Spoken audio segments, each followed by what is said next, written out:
Então, o que é uma LLM? Uma LLM é um Large Language Model. É simplesmente um modelo que gera palavras, gera texto semelhante ao texto que um humano escreveria. Ele é um modelo construído usando transformers, transformadores, e geralmente é testado em bases de dados gigantescas, bases textuais.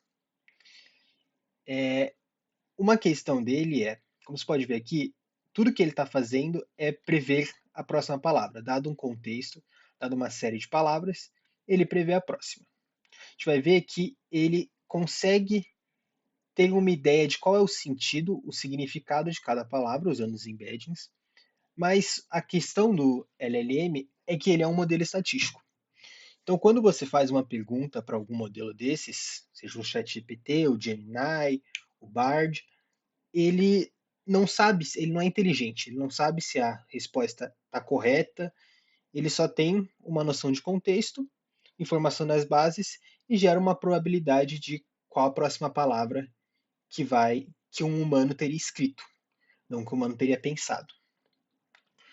Então é um cuidado que sempre tem que tomar, porque além de ser só estatístico, não ter certeza que está certo, ele tem um viés baseado nos dados de treinamento deles. Ele só sabe o que ele aprendeu.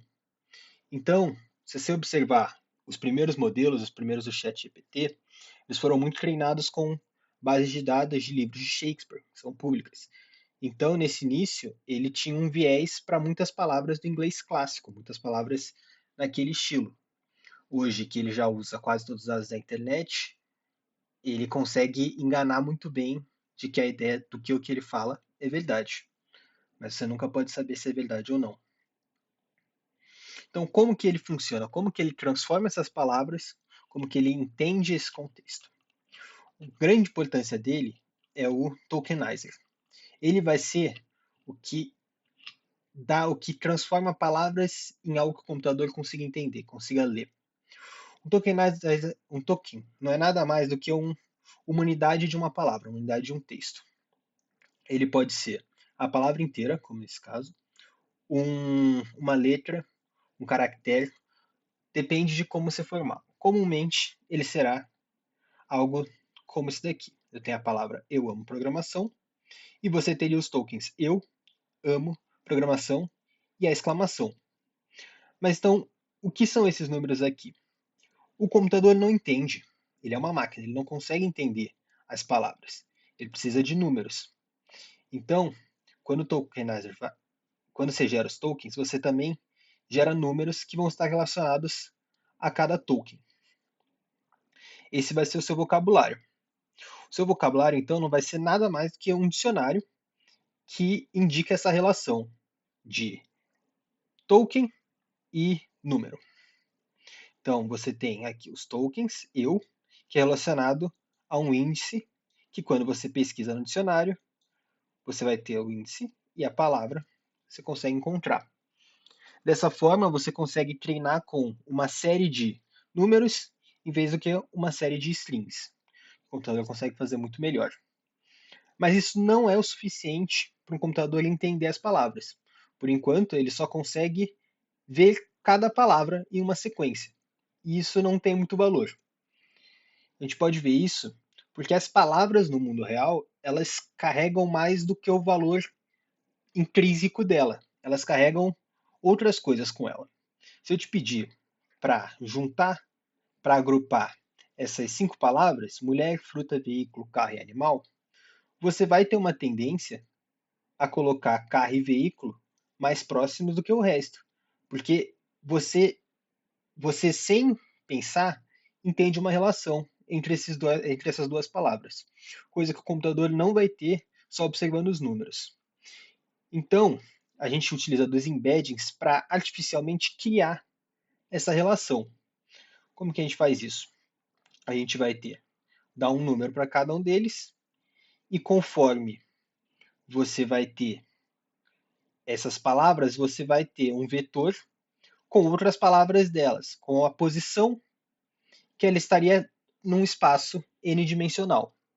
Então significa que você consegue calcular a distância entre as palavras e identificar, de certa maneira, como que elas se relacionam entre si, quão próximas elas estão semanticamente.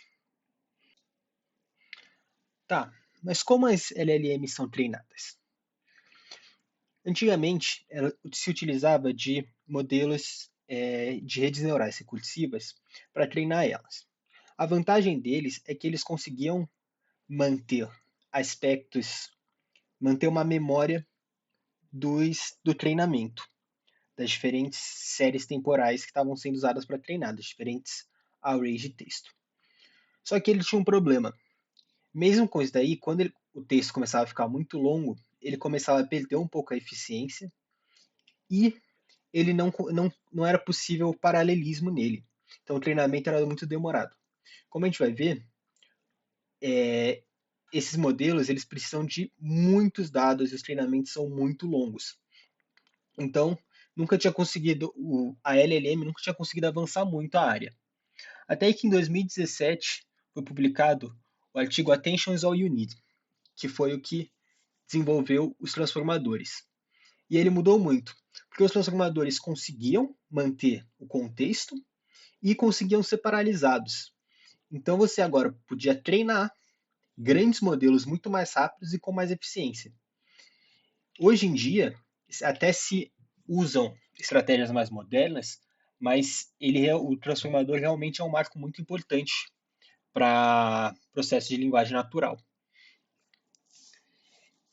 Mas o problema dele é que ele é um pouco complicado de explicar. Mas tentando abstrair um pouco o pensamento dele, o que você pode imaginar? Imagine uma caixa preta que traduz um texto em português para inglês. É isso que é o transformador. Ele, na sua prática, está encodificando o seu input, transformando ele em tokens, fazendo várias funções nos seus tokens, isso paralelamente com vários deles, e depois passando por um decoder e gerando seu output. Então é isso daí que tornou possível o que a gente tem de modelos grandes hoje em dia. Mas e agora? Como a gente treina o nosso próprio chat GPT? A gente não consegue. Isso é uma coisa que eu vou mostrar, mas ele precisa de muitos dados.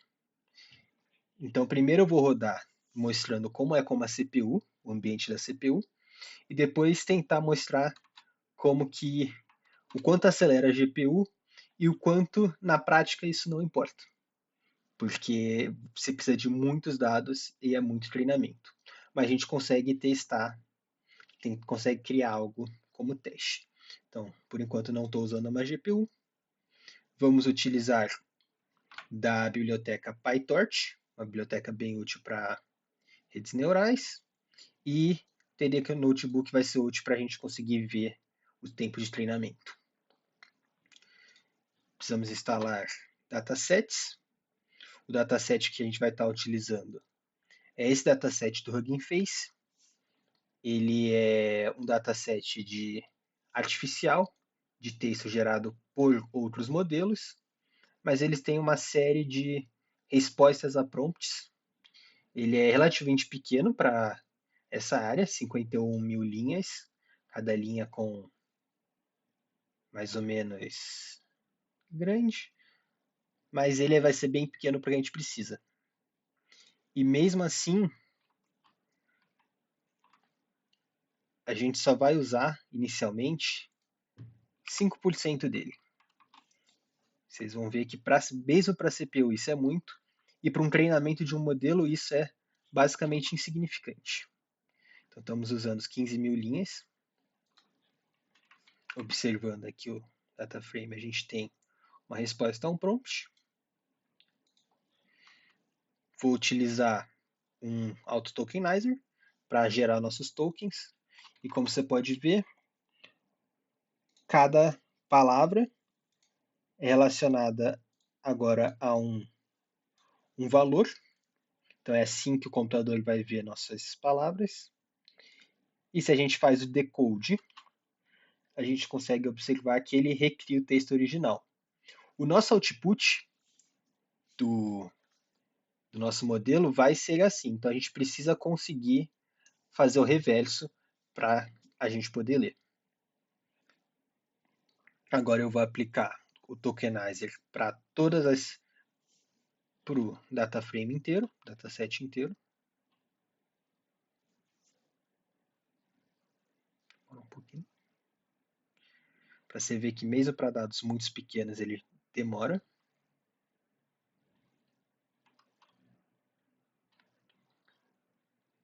Então agora a gente vai ter um tensor, que é como o torch funciona. Ele precisa de tensors com os nossos números. E agora a gente vai criar a nossa sequência de entrada e saída. Como a gente viu lá em cima, você vai dar uma série de palavras e pedir para ele prever as próximas. Então se a gente tem A, B, C, D, E, F, G, qual vai ser a nossa saída? B, C, D. Então aqui a gente consegue ver que para a entrada 101, 122, 119, 2000 e tanto, 23 mil e tanto, a gente vai ter o conjunto de 4 das próximas. Então 101 vai para gera 102, 102, 122 gera, depois vem esse, e assim por diante. Se a gente aplica, agora se a gente aplica tudo para todos eles, a gente vai ver como isso cresce exponencialmente.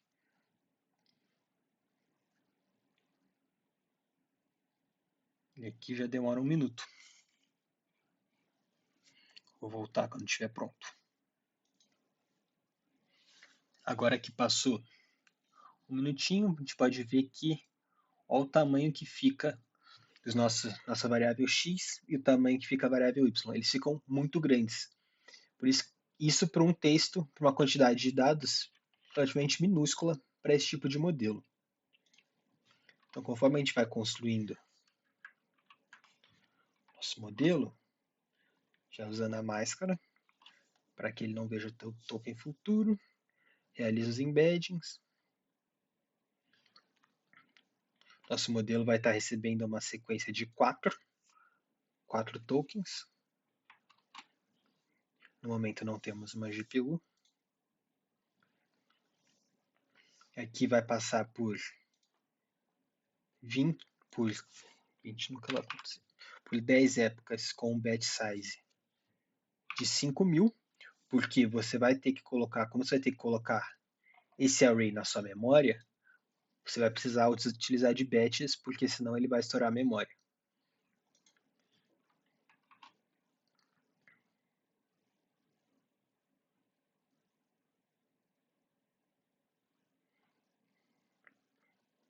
E aqui, é por isso que ele utiliza o TQDM.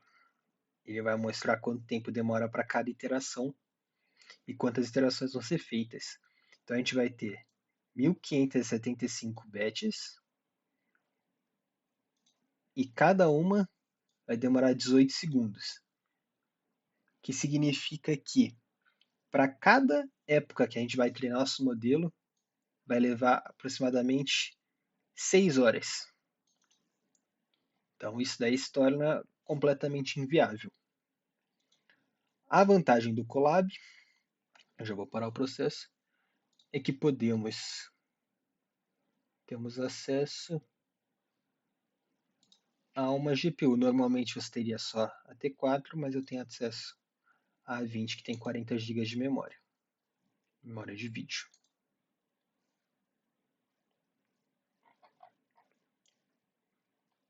Então aqui reiniciamos a runtime, temos que rodar de novo.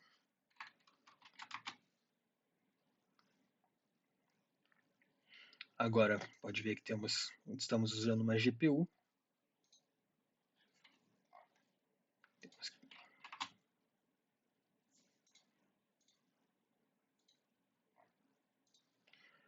Vamos rodar todo o processo novamente.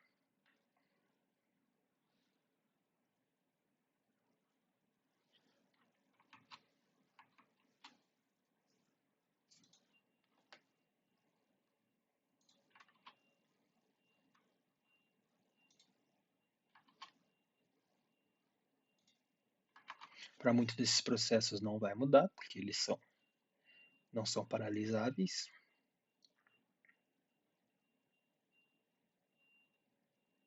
Aqui já está significativamente mais rápido.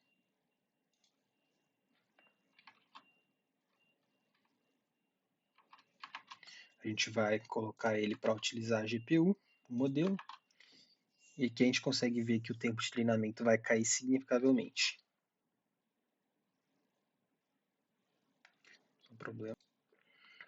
Temos um problema aqui, que só tem que passar os arrays nas batches para a GPU. E aqui a gente vê que as batches rodam muito mais rápido. Demorar só 1 minuto para esse modelo. Agora o modelo treinou, demorou 1 minuto, bem mais rápido. A gente consegue ver, plotar o loss dele, do treinamento. E agora se a gente vem aqui e tenta gerar um texto, que vai ser pegar o nosso modelo treinado e dar para ele para prever próximos modelos. Então vamos botar aqui, tell me a fable. Vamos ver, temos os tokens que serão utilizados. E ele gera um texto sem muito nexo. Cada vez ele vai rodar e dar algo diferente. E não vai fazer muito sentido. Isso porque a gente usou um treinamento muito pequeno, uma base de dados muito pequena. Então o que eu vou fazer agora é treinar com uma parte significativamente mais alta dos dados e ver se temos alguma melhora. Vamos colocar aqui 30%.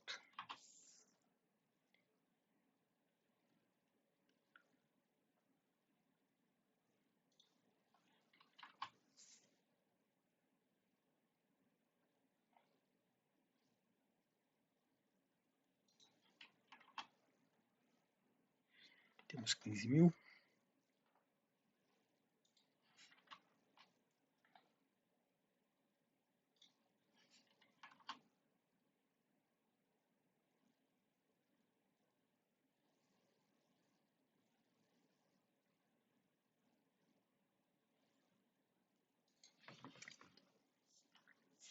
Então agora vamos ver quanto tempo vai demorar o modelo para mostrar que é longo. E que não é algo que fica prático. Mesmo com uma GPU, ele continua demorando muito, por isso que se precisou, mesmo que a ideia da LLM já seja relativamente antiga, demorou muito tempo para implementações funcionais dela, por dificuldades tecnológicas mesmo.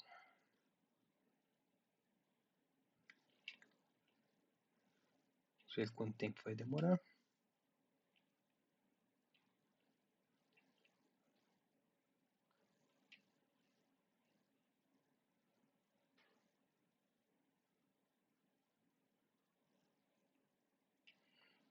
Demorar 6 minutos para treinar. Então já volto. Agora com o modelo com um pouco mais de dados, vamos ver se temos uma melhora mais significativa.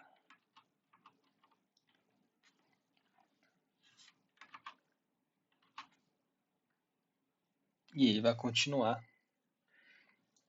sem fazer muito sentido. A gente pede números. A gente diminui o tamanho da nossa resposta, só quero uma. Ele não consegue, ele ainda é quase aleatório. Então, para você ver que você consegue criar algo, mas que você consegue notar tentativas de sequências de palavras que fariam sentido. Então você não tem a mesma palavra repetindo, existe um sentido, mas ele ainda não